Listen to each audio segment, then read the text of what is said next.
Hello नमस्कार, एक बार पुनः स्वागत करता हूं मैं आपको आपके अपने YouTube चैनल गुरुकुल एकेडमी पर। ठीक है, और अपने MCQ सीरीज जो एक प्रयास शुरू किया था मैंने, ठीक है, और उस प्रयास के साथ आप लोग जुड़ते रहिए और उम्मीद करता हूं आप लोगों को मेरा प्रयास पसंद आएगा और कंटेंट आपको अच्छा लगे तो उसको शेयर जरूर करना। ठीक है, तो अपनी MCQ की सीरीज में अपन ने काफी सारे टॉपिक कर लिए हैं। ठीक है, विद्युत धारा के 2 पार्ट कर लिए और अम्ल, क्षार और लवण के 2 पार्ट कर लिए। ठीक है, अभी केमिस्ट्री का सिर्फ एक टॉपिक बाकी है अपना, कौन सा? कार्बन और उसके यौगिक। आज अपन पढ़ने वाले हैं परिसंचरण तंत्र।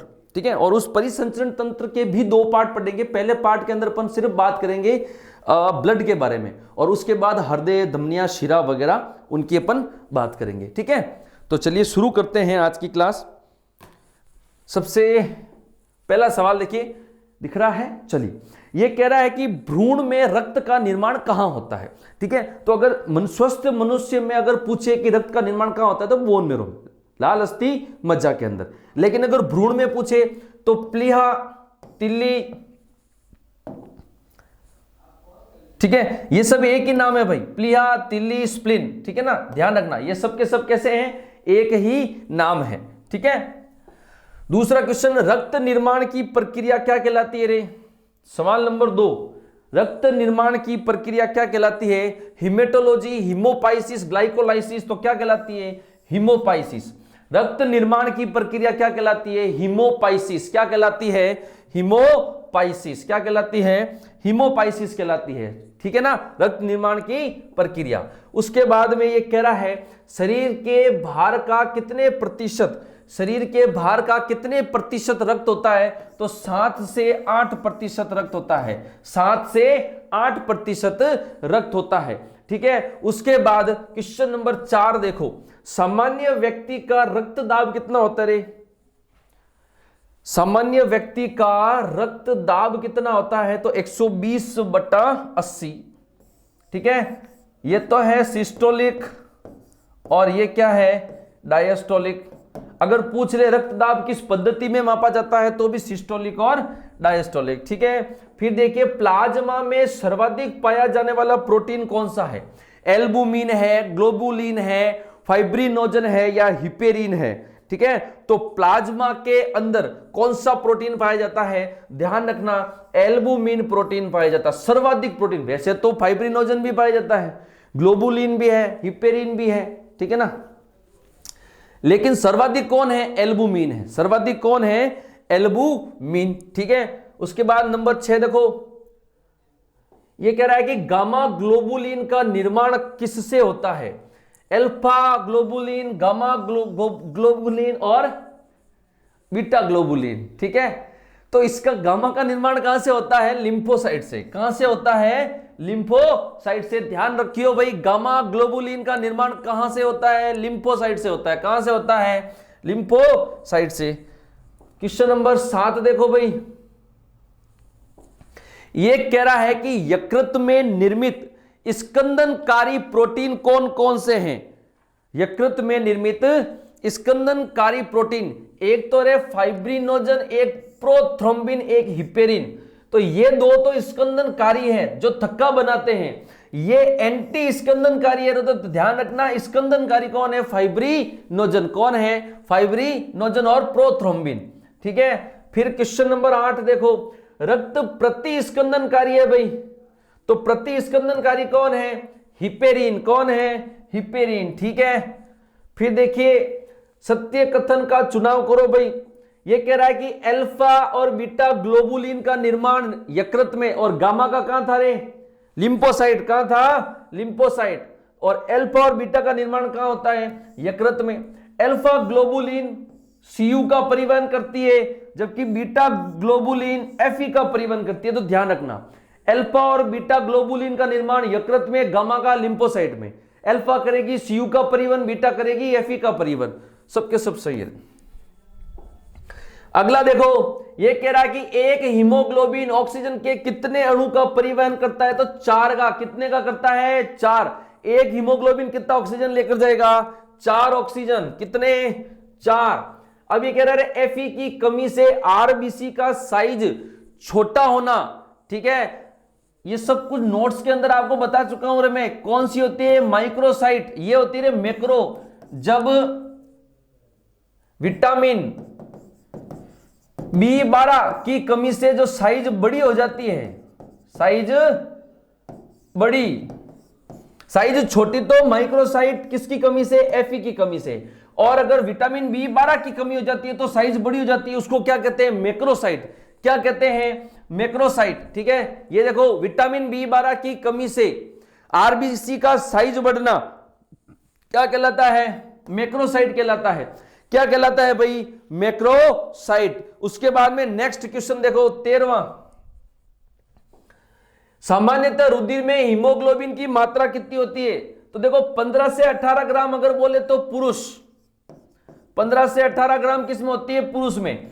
12 से 15 ग्राम किसमें होती है, महिला में। किसमें होती है, महिला में। और सामान्य अगर पूछे न पुरुष न महिला तो 12 से 16 ग्राम कितनी होती है भाई, 12 से 16 ग्राम। सामान्यतः 12 से 16, पुरुषों में 15 से 18 और महिला में 12 से 15। सत्य कथन का चुनाव, हाइट पर जाने से आरबीसी बढ़ती है क्योंकि श्वसन की दर बढ़ती है, बिल्कुल सही है। सबसे बड़ी आरबीसी एम्फ्यूबा उभयचर के अंदर होती है, बिल्कुल सही है। सबसे छोटी आरबीसी है कस्तूरी मृग, किसकी होती है, कस्तूरी मृग की। सर्वाधिक पाई जाने वाली डब्ल्यूबीसी, सर्वाधिक पाई जाने वाली डब्ल्यूबीसी कौन सी होती है, न्यूट्रोफिल। और सबसे कम अगर पूछे तो कौन सी है, बेसोफिल। ध्यान रखना, ये बेसोफिल क्या है, सबसे कम, और न्यूट्रोफिल क्या है, सर्वाधिक। न्यूट्रोफिल क्या है, सर्वाधिक। तो सर्वाधिक पाई जाने वाली डब्ल्यूबीसी कौन है, न्यूट्रोफिल। और सबसे कम वाली कौन है रे, बेसोफिल। 16वां सवाल देखो, किस डब्ल्यूसी में सबसे बड़ा केंद्रक होता है, किस डब्ल्यूबीसी में सबसे बड़ा केंद्रक होता है रे, किसमें होता है, मोनोसाइट, लिम्फोसाइट, बेसोफिल या किसी में नहीं, ठीक है ना। तो ध्यान रखना सबसे बड़ा केंद्र किसमें होता है, लिम्फोसाइट में। एक बात ध्यान रखना, आरबीसी और बिंबाणु, ठीक है, इन दोनों के अंदर केंद्रक नहीं होता, लेकिन डब्ल्यूबीसी में केंद्रक होता है। और डब्ल्यूबीसी में भी सबसे बड़ा केंद्र किसमें होता है, लिम्फोसाइट में। किसमें होता है, लिम्फोसाइट में, ठीक है। फिर देखो, प्राथमिक प्रतिरक्षी या एंटीबॉडी का निर्माण कौन करती है, तो भी रे लिम्फोसाइट ही आएगा। प्राथमिक प्रतिरक्षी या एंटीबॉडी का निर्माण कौन करती है, तो लिम्फोसाइट। कौन करती है, लिम्फोसाइट। फिर ये कह रही है कि बड़ी भक्षक कोशिका कौन सी है, बड़ी भक्षक कोशिका मोनोसाइट और छोटी भक्षक कोशिका न्यूट्रोफिल। ध्यान रखना, अगर आपको पूछे बड़ी मारक कोशिका या बड़ी भक्षक कोशिका कौन है, तो मोनोसाइट। और अगर छोटी पूछ ले तो न्यूट्रोफिल। माइक्रोपुलिसमैन भी कहते हैं इसको, मैक्रोपुलिसमैन भी कहते हैं। ध्यान रखना, छोटी भक्षक न्यूट्रोफिल, बड़ी भक्षक मोनोसाइट, ठीक है।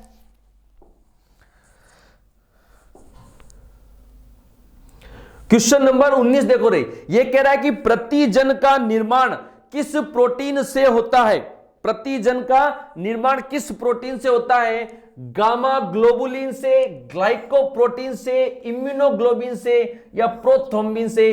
तो जो प्रतिजन, प्रतिजन को अपन क्या कहते हैं, एंटीजन कहते हैं। क्या कहते हैं, एंटीजन। उस एंटीजन का निर्माण किससे होता है, ग्लाइकोप्रोटीन से। किससे होता है, ग्लाइकोप्रोटीन से। अगर प्रतिरक्षी पूछे तो इम्यूनोग्लोबिन उसको कहते हैं, प्रतिरक्षी को क्या कहते हैं, इम्यूनोग्लोबिन। और प्रतिरक्षी बनता किससे रे, गामा ग्लोबुलिन से। ध्यान रखना, प्रतिजन किस प्रोटीन से बनता है, ग्लाइकोप्रोटीन से, ठीक है। प्रतिरक्षी किस प्रोटीन से बनता है, गामा ग्लोबुलिन से। और प्रतिरक्षी को कहते क्या है, इम्यूनोग्लोबिन आईजी। क्या कहते हैं, इम्यूनोग्लोबिन आईजी। प्रतिजन का आणविक भार होता है, ध्यान रखियो 6000 डाल्टन। प्रतिजन का आणविक भार कितना होता है, 6000 डाल्टन। प्रतिजन का आणविक भार 6000 डाल्टन। कितना, 6000 डाल्टन, ठीक है। उसके बाद प्रतिरक्षी का वह भाग जो प्रतिजन से क्रिया करता है, प्रतिरक्षी का भाग प्रतिजन से क्रिया करता है, यानी एंटीबॉडी किससे क्रिया करेगी? एंटीजन से, एंटीजन से। तो एंटीबॉडी का वह भाग जो एंटीजन से क्रिया करता है पैराटॉप, क्या कहलाता है? पैराटॉप। एंटीबॉडी का वह भाग, प्रतिरक्षी का वह भाग जो प्रतिजन से क्रिया करता है, क्या कहलाता है? पैराटॉप। क्या कहलाता है? पैराटॉप। ठीक है। फिर ये कह रहा है रक्त समूह AB की खोज किसने की थी? देखो, अगर पूछे A, B और O तो लैंडस्टीनर। अगर RH कारक का पूछे तो स्टीनर और विनर। और अगर AB का पूछे तो रे डिका स्टेलो स्टूरली। कौन है? डिका स्टेलो स्टूरली। ठीक है। तो रक्त समूह AB की खोज डिका स्टेलो स्टूरली, ABO की खोज लैंडस्टीनर, RH कारक की खोज लैंडस्टीनर और विनर। ठीक है। ये कह रहा है किस रक्त समूह के अंदर एंटीजन अनुपस्थित होता है। देखो, एंटीजन, अगर एंटीजन का पूछे तो C है और एंटीबॉडी का पूछे तो AB। ध्यान रखना, एंटीजन अनुपस्थित, एंटीजन अनुपस्थित। क्या? किसमें एंटीजन? O के अंदर एंटीजन अनुपस्थित। और अगर एंटीबॉडी पूछे, क्या पूछे? एंटीबॉडी किसमें अनुपस्थित? एंटीबॉडी अनुपस्थित किसमें होती है रे? AB में। किसमें होती है? AB में। किसमें? AB में। एक चीज और, एंटीजन तो अनुपस्थित और दोनों प्रतिरक्षी मौजूद, दोनों प्रतिरक्षी मौजूद। एंटीजन अनुपस्थित, एंटीबॉडी मौजूद। एंटीबॉडी अनुपस्थित तो एंटीजन उपस्थित, वो भी कौन से? दोनों। एंटीजन दोनों कौन से? A और B। एंटीबॉडी दोनों कौन सी? स्मॉल a और b। ठीक है। किस रक्त में एंटीबॉडी अनुपस्थित होती है? अभी बताया था। ठीक है। किसमें होती है? AB के अंदर। 25 किस रक्त में दोनों प्रतिजन पाए जाते हैं? जस्ट अभी बताया था, एक स्लाइड पीछे। ठीक है। दोनों प्रतिजन किसमें? AB के अंदर। 26 किस रक्त समूह में दोनों प्रतिरक्षी पाए जाते हैं? इरिथ्रोब्लास्टोसिस फिटेलिस का उपचार है। अगर किसी RH नेगेटिव वाले व्यक्ति को RH पॉजिटिव का ब्लड चढ़ाते तो एक बार तो चढ़ा सकते हैं, लेकिन दूसरी बार क्या हो जाएगा रे? समूहन हो जाएगा। क्या हो जाएगा? समूहन। उसको क्या कहते हैं? Erythroblastosis fetalis. इसका उपचार क्या है? एंटी डी का इंजेक्शन, IgG का टीका लगाते किसको है? मां को लगाते हैं। ठीक है। तो दोनों। किस दंपति का शिशु इरिथ्रोब्लास्टोसिस से ग्रसित होता है? तो मैंने आपको बताया था, सिर्फ एक नाम याद रखना है, बाकी चारों के चारों याद नहीं रखने। अगर पिता RH प्लस और माता RH नेगेटिव हो तो उनका बच्चा क्या होगा रे? इस रोग से ग्रसित होगा। ये ध्यान रखना। बाकी सब के सब स्वस्थ है, बाकी सब के सब स्वस्थ है। ये है रे फादर, ये मदर। अगर फादर प्लस का और मदर माइनस की तो गड़बड़ हो जाएगी। क्या गड़बड़? इरिथ्रोब्लास्टोसिस हो जाएगा। बच्चे को हो जाएगा रे। किसको हो जाएगा? बच्चे को हो जाएगा। ठीक है। फिर ये कह रहा है कि कोशिकाओं में पोषक तत्वों का परिवहन कौन करता रे? ध्यान रखियो, लसिका। अगर रक्त में से मैं घटा दूं, किसको घटा दूं? कणिका को। किसको घटा दूं? कणिका को। तो पीछे क्या बचेगा रे? प्लाज्मा बचेगा। क्या बचेगा? प्लाज्मा। और अगर मैं प्लाज्मा से घटा दूं फाइब्रिनोजन, एक तो फाइब्रिनोजन और एक प्रोथ्रोम्बिन, अगर इन दोनों को घटा दूं तो पीछे जो तरल बचेगा वो क्या होगा? सीरम। ठीक है। कौन होगा? सीरम। लेकिन यहां पर क्या पूछा है? पोषक तत्वों का परिवहन कौन कर रहा है? तो लसिका, जिसको उत्तक द्रव कहते हैं। जिसको क्या कहते हैं? उत्तक द्रव, जो अंगों से हृदय की ओर बहता है। कहां से? अंगों से हृदय की ओर बहता है। तीसरा देखो, प्लाज्मा से फाइब्रिनोजन और प्रोथ्रोम्बिन निकालने पर क्या बनेगा? सीरम। क्या बनेगा? सीरम। निम्न में से किस रक्ताणु में केंद्रक अनुपस्थित होता है रे? दोनों में होता है, ठीक है। रक्त में आरबीसी की संख्या सामान्य से कम हो जाना क्या कहलाता है? आरबीसी की संख्या, एनीमिया रोग हो गया। क्या हो गया? एनीमिया रोग। आरबीसी की संख्या सामान्य से कम हो जाना। यह कह रहा है आरबीसी के निर्माण की प्रक्रिया इरिथ्रोपाइसोसिस और हीमोपाइसोसिस, ठीक है। ये आरबीसी के निर्माण की प्रक्रिया है रे। कौन कौन सी? इरिथ्रोपाइसोसिस और हीमोपाइसोसिस, दोनों की दोनों है। तो ध्यान रखना क्या उत्तर हो जाएगा? 34। आरबीसी का कब्रिस्तान या ब्लड बैंक किसको कहते हैं रे? सबको कहते हैं, ठीक है। यह कह रहा है डब्ल्यूबीसी की संख्या बढ़ना, रक्त कैंसर नहीं होता क्या? इसको अस्थि मज्जा का कैंसर भी कहते हैं या रक्त कैंसर भी कहते हैं। तो ल्यूकेमिया या ल्यूकोसाइटोसिस, दोनों इसके नाम हैं। ध्यान रखना, डब्ल्यूबीसी की संख्या बढ़ना क्या कहलाती है? ल्यूकेमिया, ब्लड कैंसर भी बोल सकते हो या ल्यूकोसाइटोसिस भी कह सकते हो। ध्यान रखना, ठीक है। तो क्वेश्चन नंबर 35 का आंसर क्या हो गया? क्वेश्चन नंबर 35 हो गया तुम्हारे ल्यूकेमिया और ल्यूकोसाइटोसिस। फिर 36 देखो, 36 कह रहा है डब्ल्यूबीसी की संख्या कम होना क्या कहलाता है? ल्यूकोपेनिया। वो था ल्यूकोमिया, ल्यूकोपेनिया। या मियादी बुखार के समय भी डब्ल्यूबीसी कम होती है, तपेदिक के समय भी डब्ल्यूबीसी कम होती है। तो संख्या कम होना क्या कहलाता है? ल्यूकोपेनिया। ल्यूकेमिया तो बढ़ गई, ल्यूकोपेनिया कम हो गई, मियादी बुखार और तपेदिक। ध्यान रखना। 37 डब्ल्यूबीसी की प्रशिक्षण संस्थान या प्रशिक्षण ग्रंथि कौन सी है रे? थाइमस है। ध्यान रखना, क्योंकि ऐसा कहते हैं कि डब्ल्यूबीसी बनती तो अस्थि मज्जा में है, लेकिन इसका परिपक्वन कहां होता रे? थाइमस के अंदर। ये इसकी प्रशिक्षित यानी इसका टीचर है किसका? डब्ल्यूबीसी का। सबसे छोटा रक्ताणु कौन सा है? पता है सबको, कौन सा है रे? बिंबाणु। यह कह रहा है कि सड़क दुर्घटना के में घायल व्यक्ति को बिना रक्त समूह की जांच किए कौन सा रक्त चढ़ा सकते हैं? तो ध्यान रखना, वेरी वेरी इंपॉर्टेंट सवाल है। ओ और आरएच नेगेटिव कौन सा रक्त चढ़ा सकते हैं? ओ और आरएच नेगेटिव बिना जांच। मान लो जांच का समय नहीं है, सीधा चढ़ाना है, तो अगर ब्लड बैंक के अंदर ओ ब्लड ग्रुप या आरएच नेगेटिव ब्लड ग्रुप मौजूद है तो बिना जांच के चढ़ा सकते हो, किसी को भी चढ़ा सकते हो, ठीक है। वहां जांच की जरूरत नहीं पड़ेगी, ठीक है। फिर ये मानव देह की प्रमुख संवहनीय प्रतिरक्षी, प्रतिरक्षियां मुख्यतः 5 टाइप की होती है, और देह की प्रमुख संवहनीय प्रतिरक्षी होती है आईजीजी। क्या नाम है? आईजीजी, ठीक है। संवहनीय प्रतिरक्षी कौन सी? आईजीजी, जी ऐसे रे, आईजीजी नहीं रे, ऐसे नहीं, ऐसे ही है, आईजीजी। मां के दूध में पाया जाने वाला प्रतिरक्षी, ध्यान रखना, आईजीए।